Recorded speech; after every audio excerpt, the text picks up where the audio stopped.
ಇವತ್ತು 4ನೇ ಬಾರಿಗೆ ನಮ್ಮ ಮೆಚ್ಚಿನ ನಾಯಕರಾದಂಥ ಪಿ.ಸಿ. ಮೋಹನ್ ಅವರು ನಾಮಪತ್ರ ಸಲ್ಲಿಸಿದ್ದಾರೆ.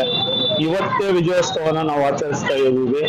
ನೀವೇ ನೋಡಿದ್ದೀರಾ ಇಲ್ಲಿ ಬಂದಂತ ಜನಗಳು ಅವರ ಒಂದು ಉತ್ಸಾಹ ಹೆಂಗಿತ್ತು ಅಂತ.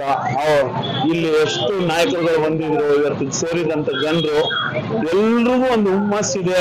ನರೇಂದ್ರ ಮೋದಿ ಅವರ ಮಾಡಿರುವಂತ ಕಾರ್ಯವೈಫಲ್ಯಗಳನ್ನು ನಾವು ಜನರ ಮುಂದೆ ಹೇಳ್ತೀವಿ. ಎಷ್ಟು ಅವರು ಅಚ್ಚುಕಟ್ಟಾಗಿ 75 ವರ್ಷದಲ್ಲಿ ಆಗದೇ ಇರೋಂಥ ಕೆಲಸಗಳನ್ನ 10 ವರ್ಷದಲ್ಲಿ ಮಾಡಿ ಅವರು ಒಂದು ಸಾಧನೆಯಾಗಿ ತೋರಿಸಿದ್ದಾರೆ. ಉಜ್ವಲ ಯೋಜನೆ ಆಗ್ಬೋದು, ಅದು ಜನಧನ್ ಬ್ಯಾಂಕ್ ಖಾತೆ ಆಗ್ಬೋದು, ರಸ್ತೆ ಅಗಲೀಕರಣ ಆಗ್ಬೋದು, ಕೊಳಾಯಿ ನಲ್ಲಿ ನೀರಾಗ್ಬೋದು, ಈ ತರ ಹಲವಾರು ಯೋಜನೆಗಳನ್ನ ಮಾಡವ್ರೆ. ಇಲ್ಲಿ ನಮ್ಮ ಸಂಸದರಾದ ನಾಯಕರಾದ ಇಲ್ಲಿ ಹಲವಾರು ಯೋಜನೆಗಳನ್ನ ಸ್ಮಾರ್ಟ್ ಸಿಟಿ ನಮ್ಮ ಬೆಂಗಳೂರಿಗೆ ತಂದವ್ರೆ, ಸಬರ್ಬನ್ ರೈಲ್ ತಂದವ್ರೆ.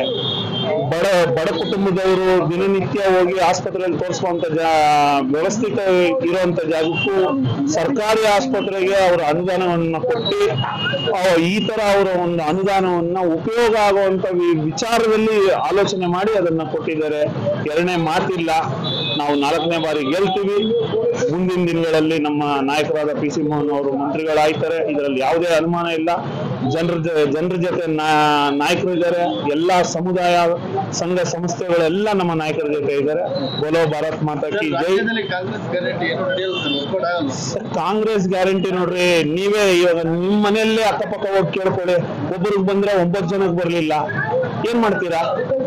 ಆ 9 ಜನಕ್ಕೆ ಏನ್ ಮಾಡಿಸಿದಂಗೆ ಆಯ್ತಲ್ಲ. ಇವರೇ ಮಾನ್ಯ ಮುಖ್ಯಮಂತ್ರಿಗಳು ಹೇಳಿದ್ರು ಎಲ್ರಿಗೂ ಕರೆಂಟ್ ಅಂತ ಕೊಟ್ಟಿಲ್ಲ.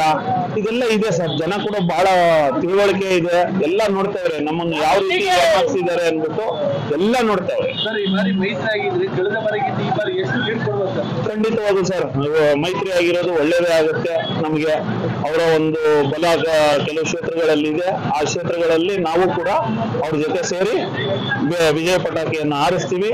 ದೇವೇಗೌಡರ ಒಂದು ಪ್ರಾಬಲ್ಯತೆ ಎಲ್ಲ ಇಡೀ ರಾಜ್ಯ